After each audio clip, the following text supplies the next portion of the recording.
Hello, and thank you for watching. My name is Rachel Barnett with Gentle Frog. I'm here to create videos for you to help you understand QuickBooks slightly better than you currently do. If you have any comments, questions, or suggestions, please put them in the chat box. Thank you. In the last video I recorded, I used SaasAnt to upload information into my QuickBooks Ledger. In this video, I want to use SaasAnt to delete the stuff that I've uploaded. I only have these three things. It's real easy to delete them by hand. So I need you to enter the land of make-believe with me and just imagine there's a bunch of stuff that needs to get deleted. If I have a bunch of stuff that I need to delete and I want to use SaasAnt to do that, this is how I'll do it. So I will go into my QuickBooks, I will go to my apps, and then I'll go to Overview or Find Apps. When I click on Find Apps, it's going to give me the option of find any available app. If I go to Overview, it'll show me the apps that I've connected. In this case, I've already connected it, so I'm just going to click on Launch. When I click on Launch, you can see all the different companies that I have connected to SaasAnt. I have others because I make other videos and do other things. This is the rental property. The rental property is currently on a trial. I'm just going to click on that. If you're looking at this and you're a bookkeeper, you'll see all the SaasAnt files you have. If you're a small business owner or you only have the one file connected, you're not going to get that list that you just saw on my screen. Okay, so SaasAnt has loaded. We have the option for import, export, blah, blah. What we're going to work on is delete. So I'm going to say initiate live cleanup. Search the data in QuickBooks, select the data, delete with confidence. Yes, let's do that. So I'll say ready. And then delete by searching. Yeah, that's going to be the easiest for me. So I'll do that and I'll select next. And then it says what transaction list. Well, in this case, it's a list of deposits. So let's go to bank deposits. And then how do I want to search it? Well, I created it today, but let's pretend and let's just say I want to search based on the transaction date. So the transaction date is January, February, and March of 2023.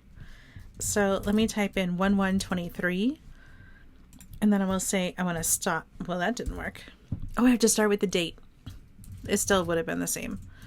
I'm going to select with my mouse. It will go like this. So date, month, year, opposite of what we're used to in the US. I will click search.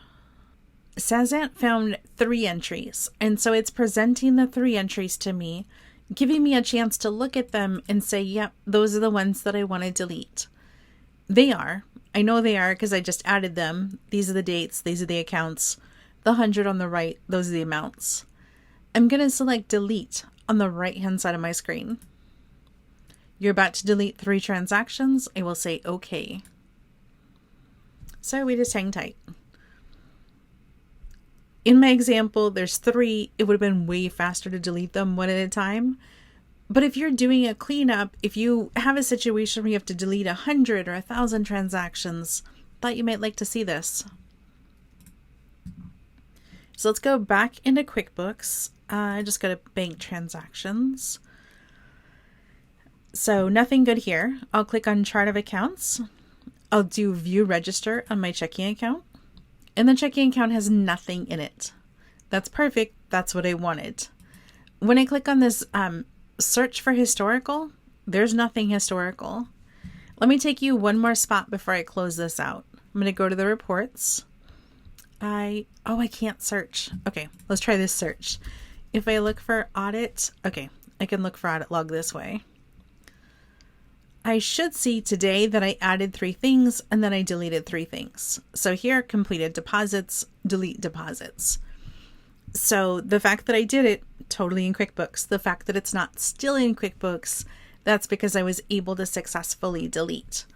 As a reminder, I'm using QuickBooks Ledger for this because I want to see how QuickBooks Ledger interacts with SaasAnt, and also because I really do want to practice using it.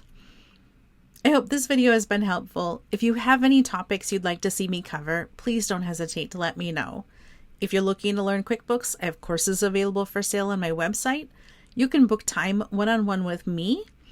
If you're looking for someone to provide bookkeeping services for you, Megan on my team is an amazing bookkeeper and be happy to help you. Thank you so much and have a great day.